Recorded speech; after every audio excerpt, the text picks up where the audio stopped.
Starting with Chillinh scares, the 6 most disturbing 4chan threads. There's always more, I'm sure.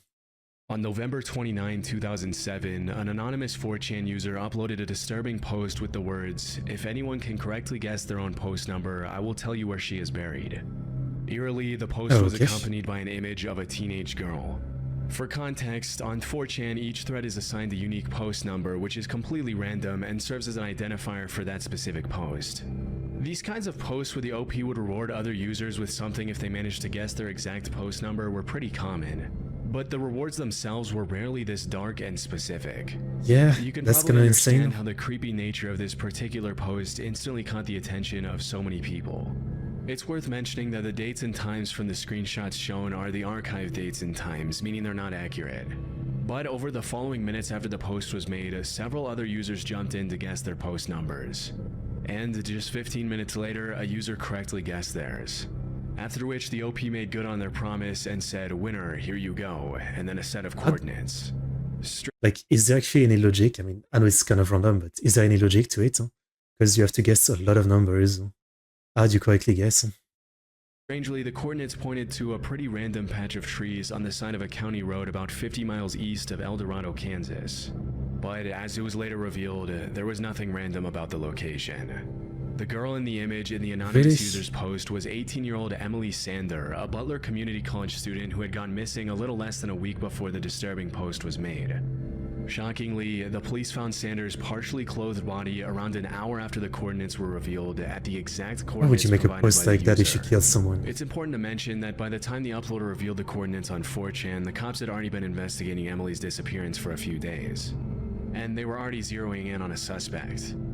As the investigation had revealed, Emily had disappeared on November 23rd of that year after leaving a bar outside El Dorado with a man named Israel Mirales. According to 2 witnesses, Israel had bought Emily and her friends drinks at a Chinese restaurant in El Dorado before accompanying them at a bar called The Retreat. After the two left the bar, Emily was never seen alive again. Following the finding of some pretty compelling evidence of Israel's involvement in Emily's disappearance, the authorities put out a warrant for his arrest. But by then, Israel had already fled to Mexico. Fortunately, due to the severity of the crime, the cops were able to extradite him back to Kansas for interrogation. During his testimony, the suspect claimed that after they had left the bar, he and Emily had gone back to a motel room together. According to his version of the events, at one point in the night, another man had shown up at the motel room and tried to rob him, after which he allegedly left the motel alone. When he came back a few hours later, Sanders was supposedly dead. The story is already kind of hard to believe, especially when you factor in that after allegedly finding the lifeless victim in the room, Israel claimed that he panicked, put her body in the trunk of his car, and headed to a house where his 16-year-old pregnant girlfriend was staying in nearby Baxter Springs. Again, this was already a huge stretch, and it didn't exactly help Israel's case that investigators found a large knife and clothing with his DNA in a trash can at his girlfriend's home in Baxter Springs. When it was more than obvious that Israel was responsible for the crime, a judge sentenced him to life in prison without parole. As for... So, is it guilt? Like, was it guilt, or was it just like, he thought he got away with it, so he wanted people to find the body or something? Or was it guilt that made him make that post so the body would be found? I don't know. What a piece of shit, obviously. And what a weird thing to post. The 4chan thread, I couldn't find any official confirmation that the post was uploaded by Israel. And it's worth mentioning that because the coordinates were revealed a little under an hour before the cops officially announced where they had found Emily, the thread could have been opened by someone on the police force who knew about the location before the public. Still, there's a very real possibility that the 4chan post was uploaded by the killer himself, adding an even more disturbing layer to an already horrific crime. I mean, I think at the same time, isn't that like often what people say, right? Like the criminals who can't help but art themselves, basically, you know, going back to the scene of the crime or something like this, you know, like they just can't help it. Yeah. On August 25, 2009, a 4chan user opened a thread with the title, "Look what I found." The caption read, "So I was looting through some stuff my dad left when he died and I found this. The old bastard had a live grenade. It seems kinda old but looks okay to me. What would the random board do with it?" Next to the caption was an image of the OP's hand holding what appeared to be a live grenade. For the next 15 minutes, the thread was flooded with all kinds of comments from users all around the world, with some claiming that the grenade was fake and asking the uploader for proof that it was made out of real metal and wasn't just a plastic imitation. Let me see the bottom of it. Bottom. It's plastic, lol. No plastic, dimwit, it's all metal. With this comment, the OP included an image of himself He's gonna holding blow up a himself lighter up. to a grenade, which is obviously a horrific idea. Still, it was nothing compared to what was coming. Disturbingly, some of the other commenters encouraged the poster to throw the grenade in the toilet, saying things like, "Toss in toilet, don't flush, wait for epic fountain." You would think that the OP would be able to interpret the comment as a joke, but sure enough, a few minutes later he posted another image, this time showing his hand holding the live grenade over the toilet along with the caption, should I? This is where the story gets pretty disturbing. After posting this image, the OP suddenly went silent. Over the Disturbing, I don't know, Darwin or World, I guess. That's probably, I mean, as always, tell me I've got no empathy if you want, but this is clearly Darwin or World, right? I mean... Following minutes, other commenters jumped in to ask him what he ended up doing with the grenade, but there was no response from the OP. Shortly after, a commenter uploaded a screenshot of an article that had been published by a news station in Guatemala that same day. Chillingly, the article broke the story of a 17-year-old boy named Oscar Lopez who had passed away after detonating a live grenade in the bathroom of his house. According to the article, the boy's dad had been involved in the military at some point, which explains why it was in his home. Because of the timing, most of the commenters concluded that Oscar Lopez was the OP and immediately condemned the users who encouraged him to throw the grenade in the toilet. In the weeks following the incident, several news stations from Spanish-speaking countries published the story, which brought a lot of attention to the original thread on 4chan. Over the years, the story of Oscar's grenade has been reposted all over the internet thousands of times. And it's made its way into dozens of YouTube videos covering the most disturbing incidents caused by online threads. However, through my research, I wasn't able to find the original article or anything that would indicate that the story was real. Even after spending hours searching through online archives, I found absolutely no trace of the original article, which suggests that the article could have been faked. The only articles I did find were the ones that were published after the incident and cited only the original, non-existent article as their source.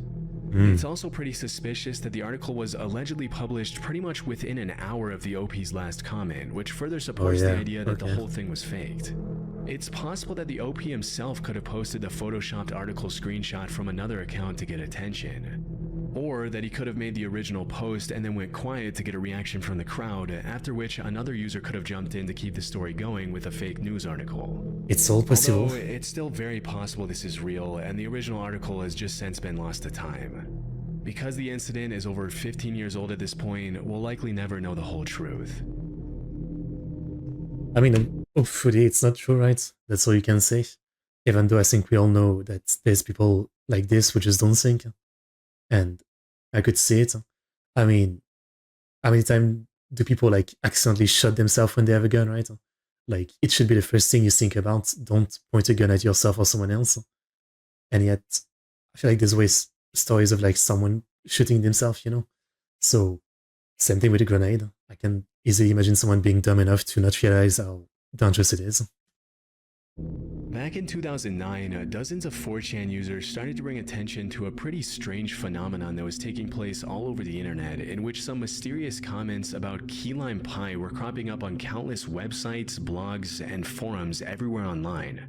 Although the original 4chan threads in which these discussions took place have since been deleted, I was able to find some more recent Reddit threads covering the same key lime pie phenomenon. In 2016, Reddit user KeyLimeWTF uploaded a long post about his or her investigation into the whole thing, and it read, "So I'm just gonna throw this one out there since I haven't found anyone who's investigated or discussed this super weird, almost nonsensical mystery.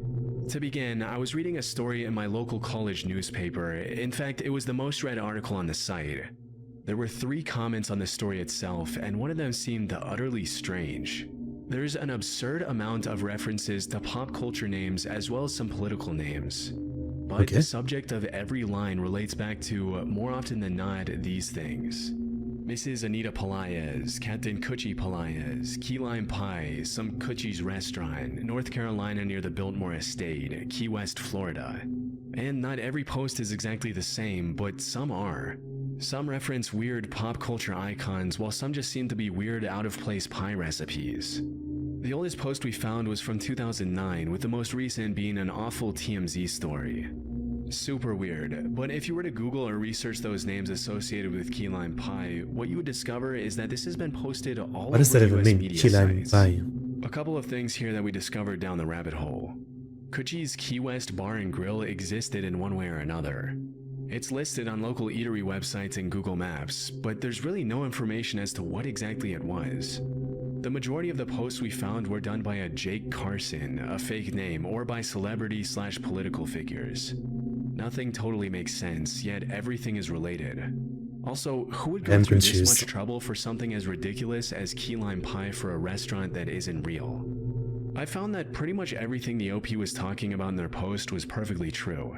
There are indeed thousands upon thousands of strange comments and reviews about Captain Kuchi's key lime pies on countless random websites.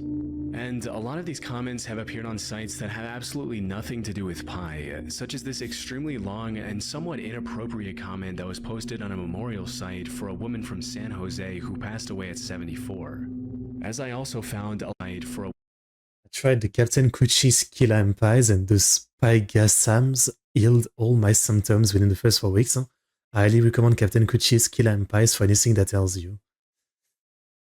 My first thought is that this is someone with mental issues who's just either they're running the business or they're a fan of it, and they just went on this absolute crusade on the internet to post about it everywhere. But obviously, their comments are kind of nonsensical. That's my idea. Woman from San Jose who passed away at 74. As I also found, a lot of these comments are posted in articles and blogs revolving around suggestive content, such as this other one that appears in an article about a dating show. It reads, "That Captain Kuchi Pelaez of Kucharidaville over in Asheville, North Carolina sure enough is one wild and crazy guy. All the women are so wild about him and his famous cheeseburgers and key lime pies."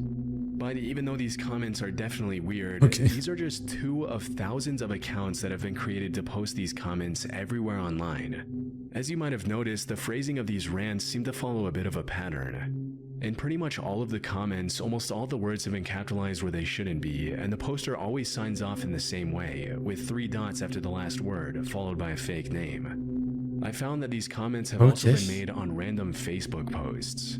As you might have guessed, a bunch of people over the years have reached out to these Facebook accounts, and the responses they've gotten have been pretty disturbing, as you can see in this 2016 Reddit thread.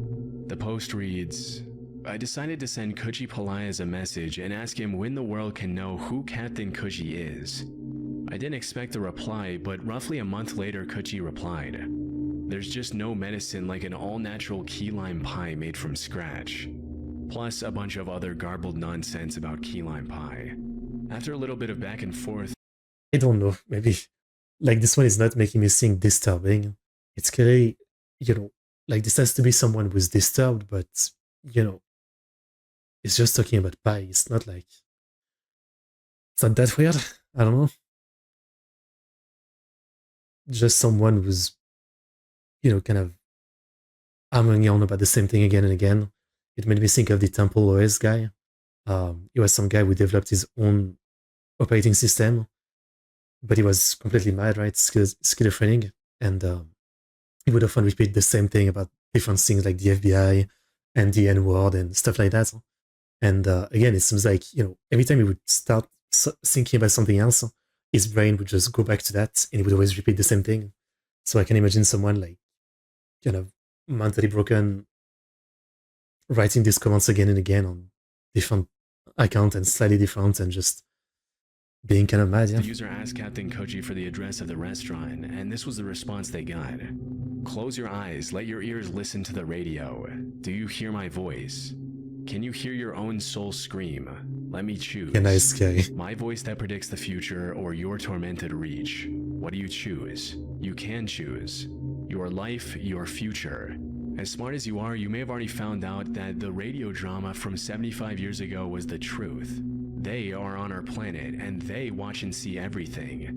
Don't trust anyone. Don't trust the police. Someone was kind of they insane. already controlled by them." And a few more lines of paranoid ranting. Strangely, the original message was sent in Swedish, which is the Reddit user's native language. What makes this disturbing is that there was nothing on the user's profile indicating that their first language was Swedish, which indicates that Captain Kuchi could have stalked the user. And eerily, this wasn't the only time this happened. Yeah, that is Whenever weird. people reached out to these accounts to ask for information about the key lime pie phenomenon, they would often receive strange responses with very specific information about their lives that the key lime pie people had no reason to know. Okay, now that's The rabbit hole in this mystery goes pretty deep, but some things have been confirmed to be true. For example, as mentioned in the Key Lime WTF's Reddit post, Kuchi's Key West Bar and Grill was a real place in Asheville, North Carolina. According to dozens of Reddit users, the original owners were Oswald C. Pelaez, aka Kuchi, and his wife Anita Pelaez. But interestingly, even though the random comments and reviews are almost all about pie, the restaurant was actually known for its burgers.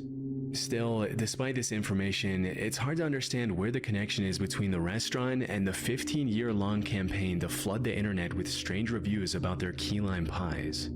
Over the years, this has led thousands of people all over the internet to come up with all kinds of theories to explain the think, to me, it's probably as simple as someone who used to go to that place, really liked the pie. They weren't very, like, right in the head, but, everybody was nice to them. Eventually the place shuts down. This person doesn't go there anymore. Maybe, they're mostly most of the time at home. They have the internet, and this is what happens, right? Like, they go on this weird crusade about it, but it doesn't really explain how they'd be able to know personal information of the people contacting them. Like, they don't sound sane enough to really be a cyber hacker or something. phenomenon. I don't know. The first theory is that all of the comments and reviews are coming from a single poster. Technically, this is a possibility. I mean, it's not uncommon for people with extreme obsessive personalities to become fixated on something as random as key lime pie and dedicate years to spreading bizarre content across the internet. However, the sheer volume of posts, accounts, and languages involved makes this kind of hard to believe. If you think about it, this would require the poster to individually open and verify thousands and thousands of sub-accounts, which would require a ton of different email addresses and more time than we can imagine. This is why a lot of people have suggested that all of these comments could be coming from a bot. The fact that all the comments are written in a similar style makes this a possibility, but there's one major caveat here.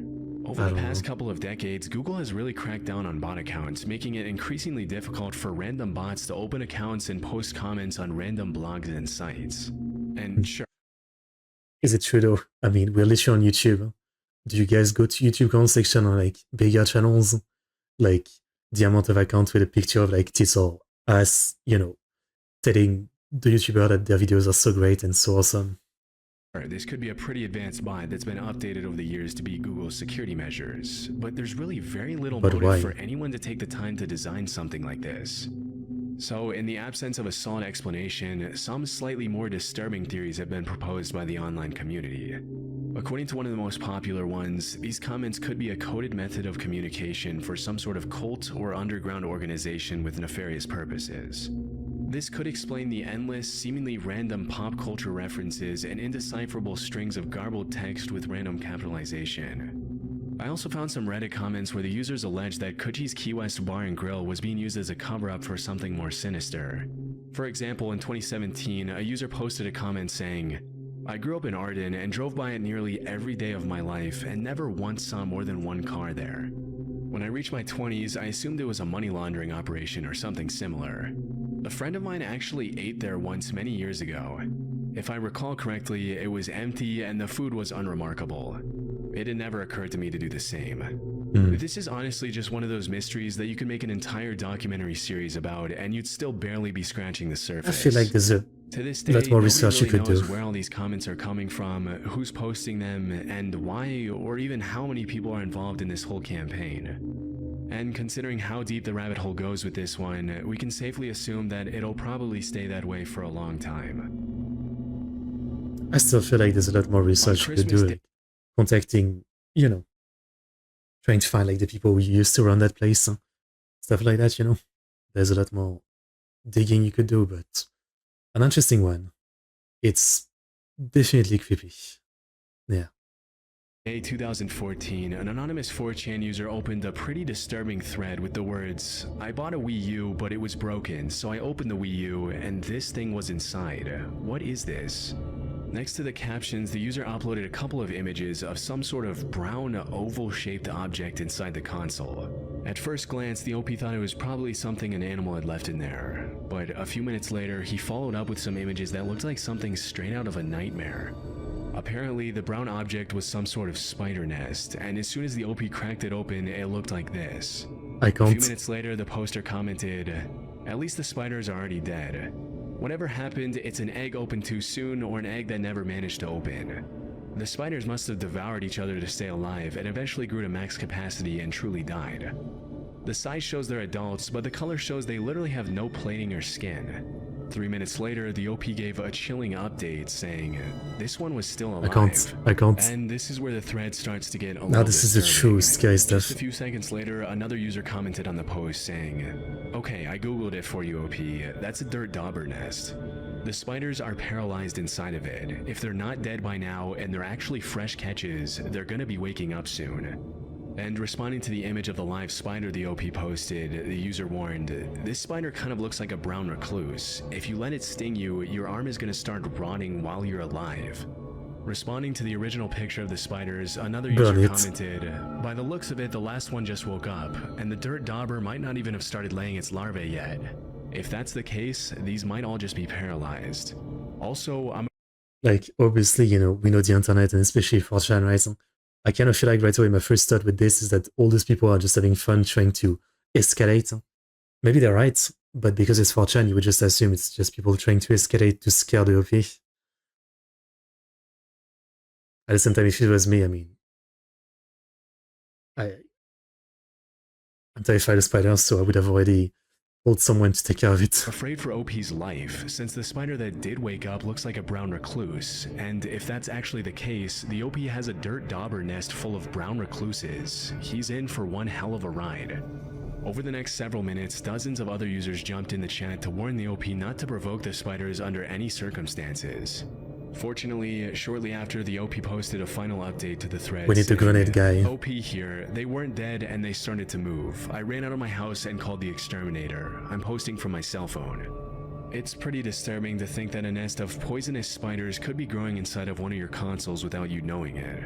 And according to another commenter, it's actually pretty common for dirt daubers to do this. Thankfully, it looks like the OP was okay.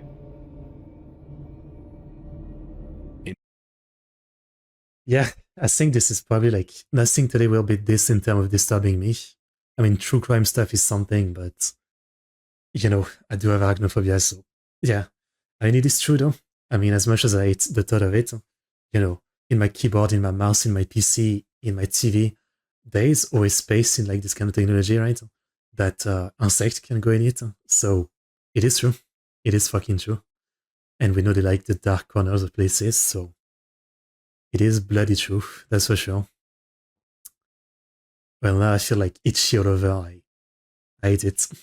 In March 2020, an anonymous 4chan user posted an image of a missing girl named Lisa Irwin, along with a set of coordinates that point to a random location in the middle of the trees somewhere in Lakeside Village, Kansas. Again. For context, Lisa had gone missing in October 2011 when she was just a 10-month-old baby.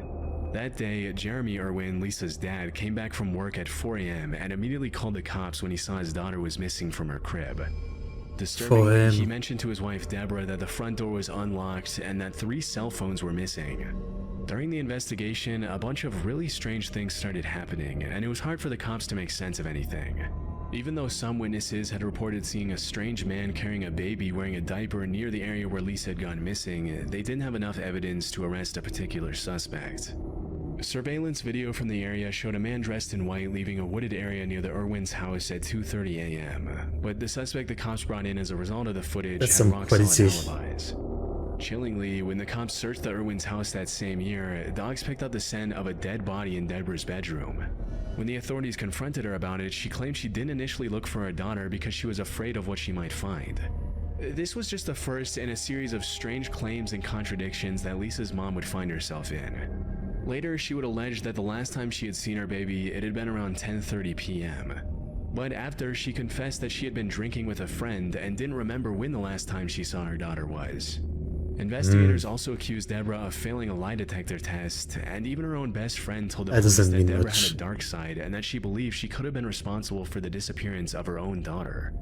Strangely, the cops later found that one of the 3 cell phones that were taken from the house had made a 50-second call. Man, as the dad, I can't even imagine, right? And like, you worked all day and all night, you're coming back at 4 a.m.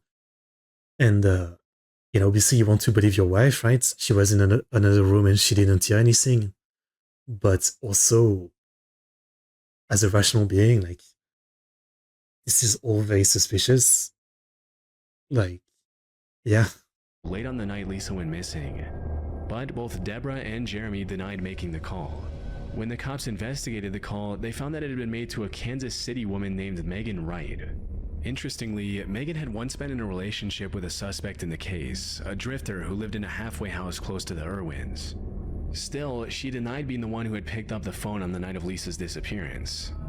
To this day, the cops are convinced that whoever made that call is responsible for whatever happened to Lisa, but in the absence of new evidence, the case went cold for a very long time.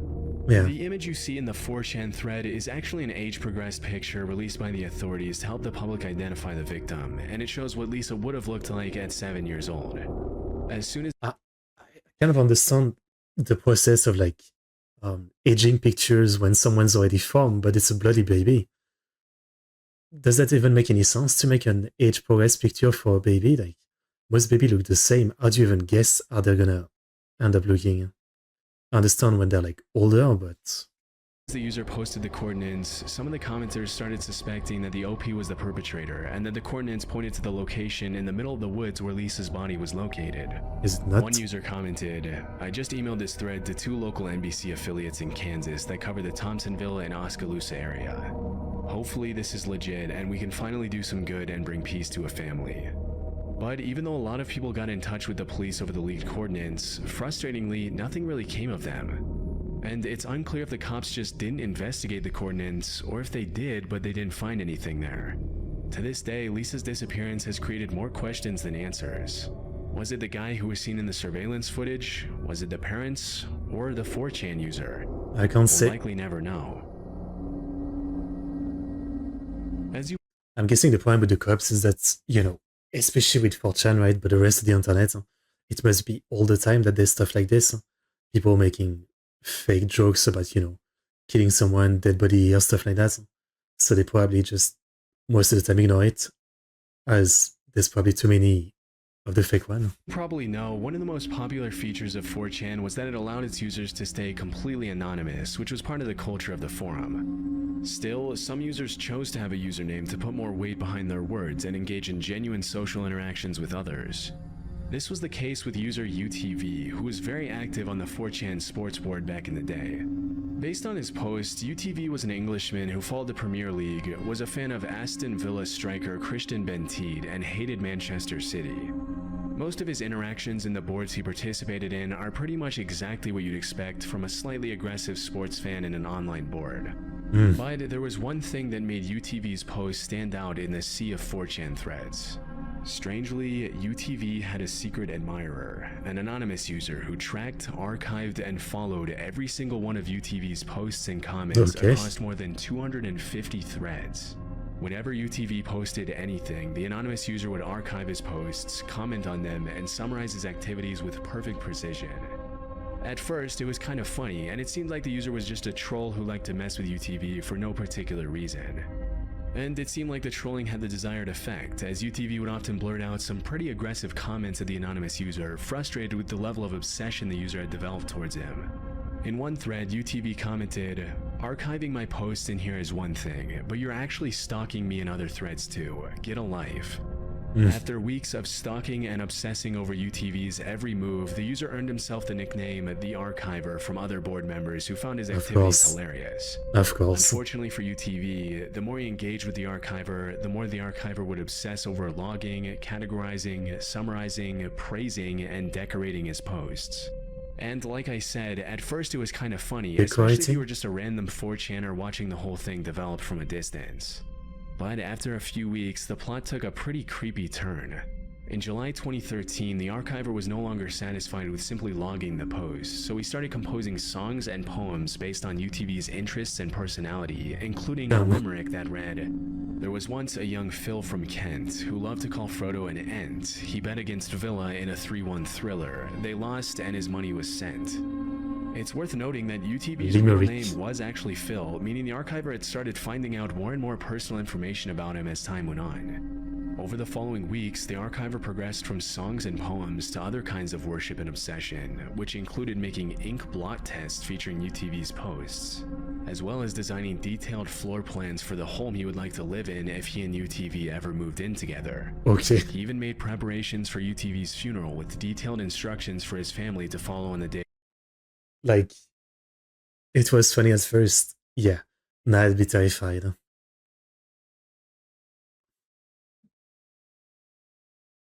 Like, even if you think it's a troll and not someone insane, it's still terrifying. Of the ceremony.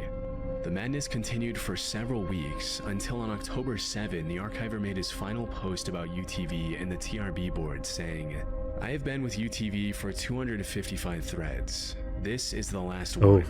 My parents have discovered my UTV works and they have insisted I remove everything of the type from my computer and be done with it. They will be monitoring my activities now to ensure I cannot do it anymore. This is my final message. I'm sorry to UTV and I hope he sees this and understands. I have one more gift to share with him. This 97-page document contains every personal work I've created that involves UTV in any way. The Silmarillion. I do not want anyone else to read it. However... Oh, do you have the Silmarillion, I think, which was a book in the Lord of the Rings universe from Tolkien. I cannot stop you from doing so." As the entire internet soon found out, the archiver wasn't lying about the document. He literally compiled an almost 100-page PDF featuring everything he had written and designed over almost 5 months of insane obsession over a random dude on 4chan. The Philmarillion, as the archiver titled the document, contained detailed information about Phil's posts, his interests, and his interactions with the archiver. On the front page, an explanation for the document reads, "Why am I doing this? Because UTV is my passion, my hobby, and my social life. I love him, and I love archiving his posts. Archiving his posts isn't enough. A whole different level of obsession. This is the salt and pepper on the sandwich that spices it up." The rest of the 97-page document is about as crazy as you'd expect from a guy who spent all his waking hours stalking another guy on 4chan. It contains detailed stories and fantasies involving the archiver and UTV, a detailed plan to make UTV like him more, pictures of inventions and gadgets the archiver designed using snippets of UTV's posts, What? an incredibly dark and meticulously planned blueprint to abduct UTV and hold him hostage for £40 million, Okay. and so much more stuff that you can't even imagine. When the I'm laughing, archiver but it's shared his creepy. masterwork, Phil responded only with a question mark and then vanished forever from 4chan. To Okay. this day, the internet still doesn't know what to make of the archiver or his motivations behind obsessing over a stranger to such an insane degree. I'm laughing, but again, if you think about it, this is very much another case of someone who's not very mentally well. Sounds like they're a teenager, probably. Or maybe they're an adult, but, not able to live alone. They live with their parents, where, like, their parents are still, like, monitoring them over what they do. So maybe someone with some big mental issues, and yeah, you need someone with big mental issues to be free on the internet. I'm not saying this is always what's gonna happen, but yeah. Some allege mental illness, others think the archiver just genuinely loved Phil. But whatever the case, the PDF served as a wake-up call to be careful who you talk to or give information about yourself online, because you never really know what they're doing with it. Like, sometimes I do think about that, Like, will there come a point where I really regret, all the stuff I shared in the videos, all the videos I've done, the stream I've done. I will regret all this information is online. It's possible. So I can't even imagine, like, just username and 4chan posts, someone obsessing over you to that extent. It's kind of a terrifying thought, You're just living your life, and every day there's someone obsessed with you. I mean, at the same time, like, most celebrities are like that. they have a bunch of fans who are definitely like that extreme about them. But man, is it a creepy thing to think about.